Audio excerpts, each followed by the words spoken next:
নমস্কার বন্ধুরা, আশা করছি সকলেই ভীষণ ভালো আছেন। আর একটি নতুন রান্নার ভিডিও আপনাদের সকলকে স্বাগত। এই রেসিপিটি বানানোর জন্য যা যা উপকরণ সামগ্রী লাগবে তা আপনাদের সাথে শেয়ার করলাম। Amul gold milk, Amul condense milk, Amul butter. প্রধান উপকরণ গাজরগুলোকে ভালো করে ছাড়িয়ে নিতে হবে। তারপর ভালো জল দিয়ে পরিষ্কার করে ধুয়ে নিতে হবে। গাজরগুলোকে ধুয়ে একটি ছুরির সাহায্যে গাজরের মুখ এবং পিছনগুলোকে ভালো করে বাদ দিতে হবে।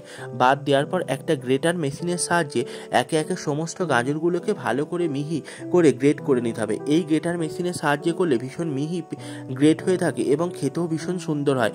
যখন মুখে পড়বে একদম মিলিয়ে যাবে।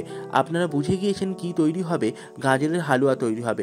অন্যদিকে একটি পাত্রের মধ্যে আমুল গোল্ড মিল্কটিকে দিয়ে ভালো করে ফুটিয়ে নিতে হবে। অন্যদিকে আরেকটি পাত্রের মধ্যে আমুল বাটার অল্প পরিমাণে দিয়ে ওই বাটারের মধ্যে গ্রেট করে রাখা গাজরগুলোকে দিয়ে ভালো করে ভেজে নিতে হবে। হালকা করে ভাজলেই চলবে, কারণ গাজরগুলোকে দুধের মধ্যে ফোটাতে হবে যাতে ভালো সিদ্ধ হয়, সেই জন্য হালকা করে ভাজতে হবে। তারপর অন্যদিকে ওই ফুটন্ত দুধের মধ্যে তেজপাতা এবং এলাচ দিয়ে ভালো করে দুধটিকে ফুটিয়ে নিতে হবে এবং ভালো করে নাড়াতে চাড়াতে থাকতে হবে, কারণ আমুল গোল্ড মিল্কটি ভীষণ ঘন এবং খেতেও ভীষণ সুন্দর।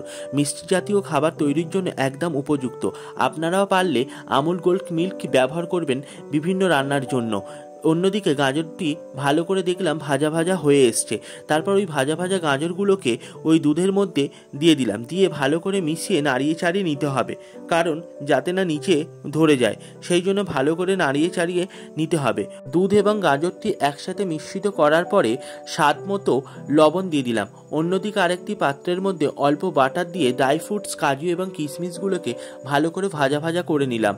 কিছুক্ষণ ভেজে আসার পরে ওই পাত্রের মধ্যে গাজর এবং দুধের মিশ্রণটিকে ঢেলে দিলাম। তারপর ঢাকা দিয়ে দিলাম, কারণ গাজরটিকে সিদ্ধ হতে সময় দিতে হবে।